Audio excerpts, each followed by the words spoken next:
Miss rebels. As Mississippi's flagship university, we dig deeper, see farther, work harder. We pioneered human organ transplants. We helped prove Einstein's theory of gravitational waves. We are conducting life-changing research that solves the problems of today. We are Ole Miss, transforming lives and the world.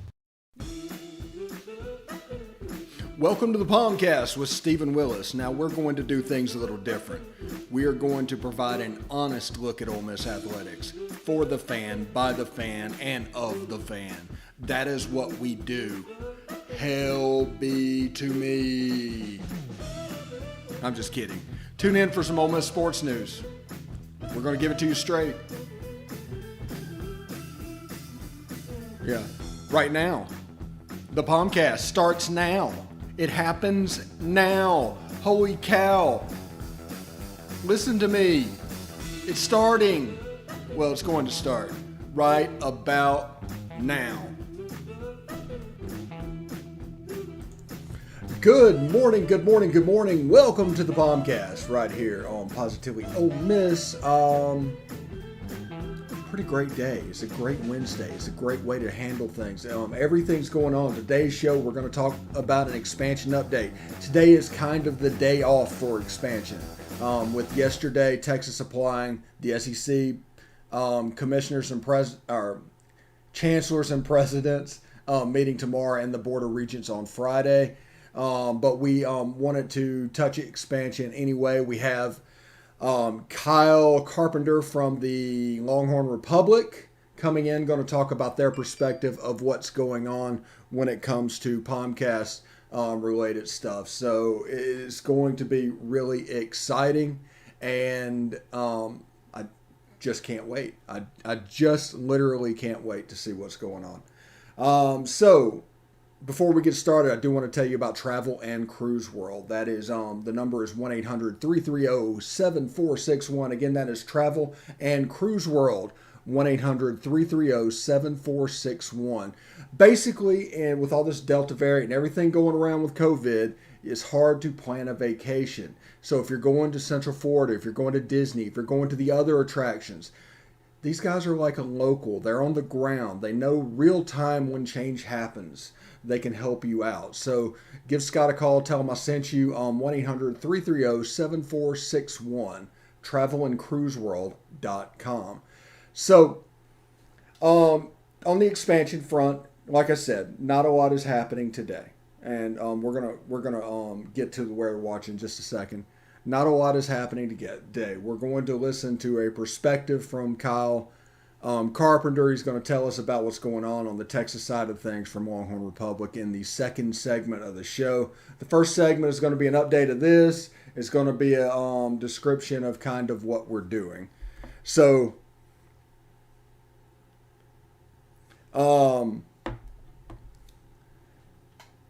it's a major situation going on in expansion. Now, I talked last night on the Best of the West podcast when I filled in for Kevin Bohannon that there is a law of diminishing returns probably after Oklahoma and Texas come into the league. And that is, how much value do they actually present to the SEC? How much value do they actually present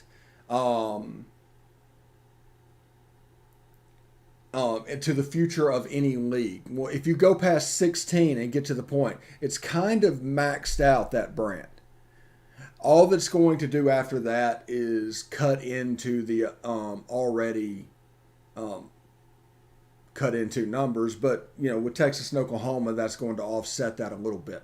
But if you were to bring in somebody else, I know there's, contracts and everything. They can do a ton of stuff with the amount of money. And I think for networks, the law of diminishing returns is going to happen.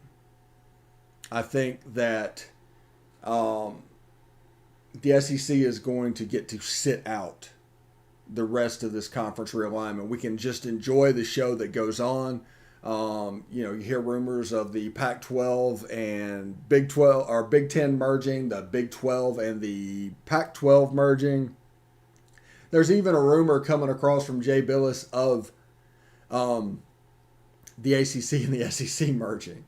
So there's going to be a lot of stuff. And like I told you when this all started, you can look at messages and tell how credible they are because you can basically vet sources. You need to find 2 or 3 people that are not inside the same circle of reporting the same thing. That'll vet it out fine. If it's one person doing it, it's probably not right because as you saw with Texas and Oklahoma, people were falling all over themselves to add an extra angle to this story. That's just the way this works. So if it's somebody says something and it goes quiet, there's probably not a lot of smoke to that fire. Either that or we might see something 3 years down the road is completely something wild. I don't know. So that is the expansion report for today. Now, I do want to tell you that we are available, all over. You can catch us on Positively Ole Miss, Twitter at the Stephen Willis, Facebook at POMcast, POMcast. You can catch us on YouTube at Positively Ole Miss. Hit the bell, subscribe. That way you'll know not just that we're streaming, you'll know what we're streaming about. You can catch us on Twitch at Positively Ole Miss, all one word. What we're going to do is we're going to, streamline our workflow so we're not just shooting out video on all these sources whatsoever. So you're going to be able to see everything, absolutely everything we do on Positively Ole Miss and the Positively Ole Miss YouTube page. Subscribe or like to both of those if you're interested. Follow them. You'll get notified when something goes up. Our Facebook groups and other things like that, we're just going to concentrate on the 4 major shows at the moment. We don't want to spam those boards. We want to be respectful of those guys. And we're going to do that. Now, for those guys that are coming in, you're going to see things like today, the POMcast. Even though there's a small video of an interview, it's going into the POMcast. There's going to be a little bit of synergy between shows. We're going to do the same thing for Best of the West, Beast of the East, and SEC After Dark as well. So I'm looking forward to all of that. I really am. But it's just a little bit of a streamlined thing going into football season. Whenever you do something for an extended period of time, you start to figure out efficiencies and the way that we can do things. And I don't know if the shows that we were planning back or before media days, before this expansion, are going to happen. I don't know what's going to happen. We do know that the 8 anchor shows, the 5 POMcast and SEC After Dark, Beast of the East, and Best of the West is going to air. We have Darby McCraney. He's still around. He's going to be talking uniforms. And, potentially some recruiting stuff as well. And it's going to be interesting. And like I said, I've got a couple irons in the fire down here in Central Florida. I've got some irons in the fire up there around Oxford, around Jackson. And there just needed to be a way to, put this out in a streamlined way. So I am curious about that. I'm interested to see what goes on and how this works. I mean, it's probably going to see a little dip in our numbers that we're still not going to be catched. I mean, we're lapping the field at this point. But, there's probably going to be a little bit dip. But as we, for lack of a better word, train people to come to our different locations for different types of media, there might be a little bit of a downgrade. So also, we got some news coming up on the potentially an affiliation in the future with a group. So some potential news about that coming down the pipe as well. So we're going to keep you informed. You know me, I'm an open book. I'll tell you everything that's going on, good or bad. But as it sits now, that's what's going on. Now we're going to take a short break. And when we come back, we're going to hit up Kyle Carpenter, and he's going to talk all kinds of good stuff about the Texas expansion, what they went through, how long this worked. It's a pretty good interview. You want to tune in for that. But that's coming up in about a minute. Stick around.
All right, we continue our look around expansion with today the UT perspective.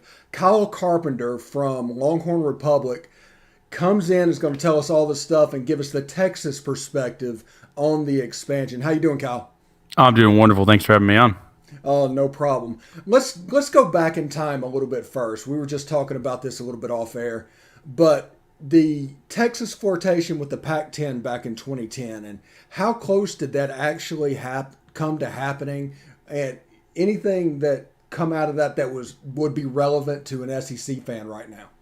Well, I'll say this. So we've had, it's crazy. As many head coaches we've had, we've also had 3 athletic directors since then. But DeLoss Dodds was the athletic director at the time, and he told me kind of off the record, I'm sure the statute of limitations has expired. But he said to me then that when the ground got a little shaky and things got a little tense, he looked around the room and there was only 2 people, and I think you'll be able to infer who he was talking about here without him or I saying it.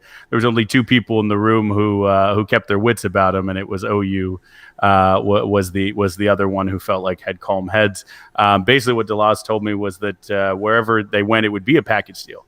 And so when the Pac-12 or Pac-10, I guess at the time, was happening, I think it was always a package deal similar to what we're seeing now. I think that's just such a tried and true rivalry with OU that it was always going to happen together. I think it was very close. I mean, I think when Nebraska left the Big 12 originally, it was an interesting time. I think Texas tried to look at, what's the best for them. And we're not going to sit here and lie and try to make Texas look benevolent and all this. They were looking for the bottom dollar, what's best for them. We had a president at the time also who was very came from California, had an idea of really moving Texas academics into kind of the public Ivy realm, and really liked the idea of Pac-10 as well because of the academics. So at that point, I think the stars were aligned very much so that if there was a move, it was going to be that. Obviously, didn't end up coming to fruition again by about this much, but the rest is history. We had a few years of the Big Ten, and we're here to talk, I guess, future. Yeah, and which the future looks like the SEC. Now, moving into this year, what do you know about when this started, how this started? Because for most of us, this is about a week long at this point. Yeah, here's what I'll say. Texas there's a lot of schools with big donors. Texas has big donors. Texas has an inordinate amount of medium to big donors. A lot of people who like to be in the room and like to show that they have some information or some clout. So it doesn't usually stay under wraps for 6 months, right? It really doesn't. So kudos to keeping it close to the chest for Chris Del Conte, the athletic director, the Board of Regents at Texas, new president Hartzell. I think they absolutely kept this just as close as they could. The fact that it came out, a week before and all these things that we're seeing now are basically the dominoes are already falling. It was too late for anything to scuttle or to happen. Again, knock on wood, I guess we have a couple official steps to go through still as we're recording this. But yeah, I think the fact that for, again, the believed timeline is around 6 months when it was engaged. But I mean, Texas has been looking and been thinking for a while. I think, again, if there was conversations happening, they were happening between Texas and OU, and what do we do next? And I think that's happened for a couple of years. I think, independent was something people have thrown around. I don't always think it was the best, but I think when it became realistic, when you looked at the shifting landscape of college football and going to something beyond what we've known for the past 60 years. Just conferences aren't really as important when you look at the playoffs expanding and what's coming, name and image likeness. I mean, the whole landscape of college football is shifting. And so it just felt probably, I imagine, like a pretty good time for Texas and OU to take their shot and go to, the premier college football conference in the country. Yeah. And when A&M and Missouri made the jump 10 years ago, it went like this. They removed themselves from the Big 12. Yep. Then they asked for admission into the SEC. Then the invite came, and then the Board of Regents accepted. Yeah. And Thursday, as we know, the SEC presidents and chancellors are meeting. And Friday, there's a Board of Regents meeting at Texas and Oklahoma. Right. So this is all trend. This is like that game that's like 97% chance of winning at this point. Yeah. I mean, look, there are a lot of ways that Texas has been inept in some of its hires, some of its ways it's run the program in recent years, but I don't think they swing this big without knowing the answer already, right? I think the folks who mattered at both Texas and OU, when this news story broke at the Houston Chronicle, and I'm sitting here in Houston, Texas, and when that broke, I'll just say it's been a little crazy here. But and it's been crazy everywhere, of course. But when that broke, I don't imagine that there was a wave of fear that went into any of the folks responsible. I think it was okay, here it is, but everything was dominoes were ready to fall. Again, an act of God, an act of Congress, or something else extreme, right? It barring any of those, it was pretty close to a done deal by the point that this became news to all of us. Well, what was the reaction on social media? How is this news being taken in Austin? Well, yeah, it depends who you ask. I will say in Austin, it's people were very excited. Again, Texas sports is in a good spot. Texas football hasn't been in a great spot. We did the analysis on our podcast kind of a few months ago, but this is the single worst decade in the history of UT football. They've never had a lower winning percentage over a 10-year span in the history of their football program. In that time, they still managed a couple top 10 finishes. Last year, in a really disappointing year, they had a top 20 finish where, again, they were less than 2 touchdowns away from being undefeated. I don't think they were an undefeated team. I'm not saying that, but there is some perspective that the step into the SEC football conference is exciting, but Texas is excited. Fans I've seen are excited for the baseball. We're going to have LSU, Vandy, Mississippi State, these teams that are elite, where Texas, had a chance to be where Mississippi State sat if they didn't, just play the heck out of those games and win the thing. In volleyball, they lost to Kentucky in the national championship. In men's basketball, they had a top 10 finish. They crashed in the tournament. But, there's this idea that you bring Texas and OU and add them to SEC sports, not just SEC football, but SEC sports in general, that you're effectively going to have the best conference in almost every sport. That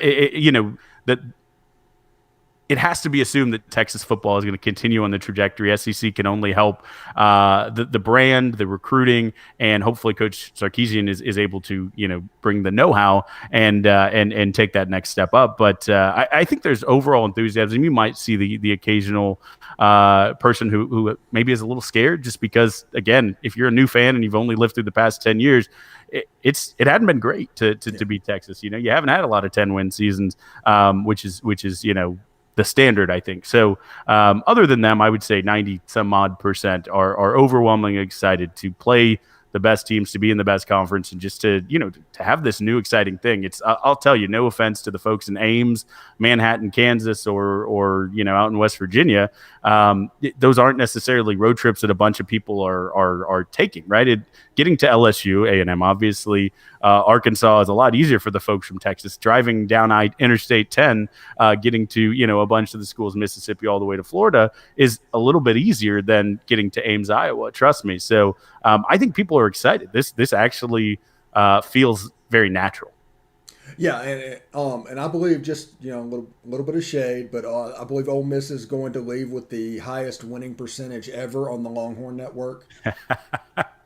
And that leads me into, what are they going to do with the Longhorn Network? I mean, look, I'll be candid. I think you're basically going to get another station for the SEC network, right? I think so. I've a lot of friends who work or have worked or work currently in the Austin studio. A lot of good people there. They're doing a lot of good work. My hope, and I've reached out to a few, is that they're not left in the wind in all of this. I think it makes a lot of sense if the SEC network just takes their infrastructure, some good talent there, and basically just expands that brand. I don't think the Longhorn Network is going to be a thing. I think it came out of, like I said, there's contract negotiations post Nebraska when UT kind of redistributed the revenue share from, I believe, 57% to 76%, basically, more revenue for the other Big 12 teams, but said we still have our tier 3 rights. We're going to get as much as we can for them. And when the idea that they could get as much money as they did for what it was, right? I mean, it was a no-brainer. I think it, may not have been the greatest thing in hindsight. You get to be the butt of a lot of jokes, but the idea, how do you pass it up when ESPN offers it to you, right? And they made a lot of money in the process. But I think there will probably be, because there's time left on that deal, a payout that comes from ESPN's side. So when we talk about payout between UT to the Big 12, there may be a balance there. So I don't see any downside, except, again, for the few folks who are working at the Longhorn Network, and if hopefully they will be smart and keep all them and roll them in and into the ESPN family and let them keep their jobs. Otherwise, I don't really see a downside to it going away. Yes, and the idea that I had with the guy from OU, and when I've talked about this, is basically an SEC West network to go with an SEC East and have an overarching streaming service over the top. And I think you can just print money at that point, because the games that are going to be added just from Oklahoma and Texas, the marquee games coming into the SEC, the catalog that's going to be available to Disney is going to be unmatched south of the NFL. Yeah, I mean, absolutely. And look, I mean, the division with the Cowboys, Eagles, Giants, and Redskins last year, you could argue, was probably less fun and big boy football than what you're talking about. Again, no shots at those teams, but yeah, I think it is. And I see a future where, down the road, as we figure out what, if it's 4 Super 16 team conferences or whatever it looks like, there's a future where basically this SEC conference, as it's growing, and again, who knows what next or future expansions may even look like, but as it's growing and adding in these blue bloods and these elite brands to what it already has, which is obviously elite football, you are basically going to get the equivalent to a AAA minor league to the NFL. And then I think there's going to be AA, single A, right? And that's, again, no offense to those people who get left behind, whether that's former Big 12 folks or other conferences that are kind of group of 5 now. I think you will see kind of that stratification where you have a kind of a top tier, and that's just natural. That's where we've been going for a few years, and I think that's really where this move kicks us down the road of. Well, what I've been a big proponent of during this whole thing is the big winner from this expansion is Arkansas. They get you guys back. They've wanted that ever since. They haven't really been able to find a rival during their whole time in the SEC. And now they have that weird situation where they have Oklahoma, but they've only played them 14 times or something in their history, which is the weirdest thing, as close as they are. But I think I am really happy for Arkansas to have you guys in Oklahoma coming in.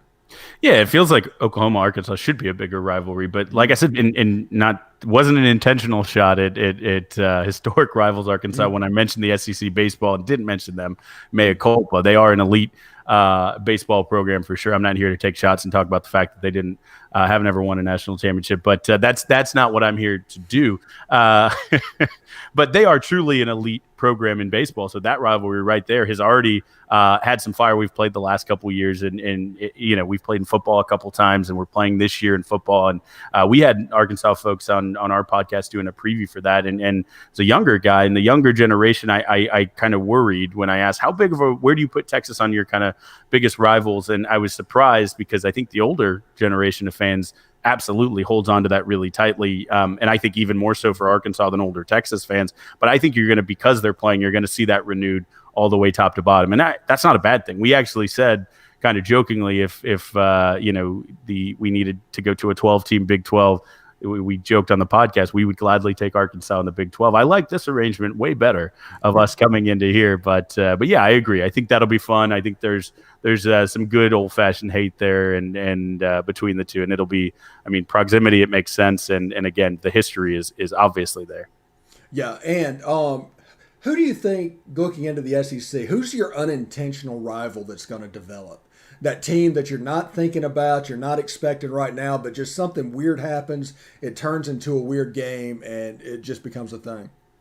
Yeah, it's interesting, right? I have thought about this. I think about it from where do I want to go to road trips? I think the thing that I'm most excited about this move is I kick myself because I didn't take the chance, which I thought might be the only time in my lifetime to see a game at Ole Miss, go in the Grove while UT was playing there, and I didn't go to that game, and I again feel like an idiot for doing it. Now I feel a little better, but I think we've played a couple times. There's been an Ole Miss UT game, which has been good. I don't know if that'll flourish, but you have cities. They're obviously of pretty large size difference in the towns, but have kind of a similar ethos of just I think you can make a comparison between them. So I almost feel like that might be a gentleman's rivalry. I kind of wonder again, because of the multiple sports, if Mississippi State ends up becoming something of a rival, if it feels like they had some heat in the baseball rivalry that started this year that could carry over. It could be a weird one, right? It could be something like I hope it's not South Carolina. It could be, I would like is Georgia. We have the mascots that started the rivalry. Yeah. I have a lot of family in the Atlanta area. I would make a good rivalry for me if somehow UT and Georgia could form one. I know they're not particularly close, but Austin to Atlanta at least is not a terribly long flight with two big airports. It's a quick drive to Athens there. But yeah, I hope it's. I'm gonna call Georgia the one. I don't know how likely it'll be to see what the pods and the schedules look like, but I think that would be a good one. All right. Kyle Carpenter from Longhorn Republic coming by to talk all about the expansion and the Texas perspective of it. Man, Kyle, thank you so much for coming by today. And we have to do this again once you guys get a little closer. Hey man, once we get in here and we start throwing our elbows around trying to make some room, man, just remember, some of us are all right, There's some good ones, but yeah, I'm looking forward to it, man. Thanks for having me. All right, thank you very much. Kyle Carpenter, Longhorn Republic, right here. Hotty toddy.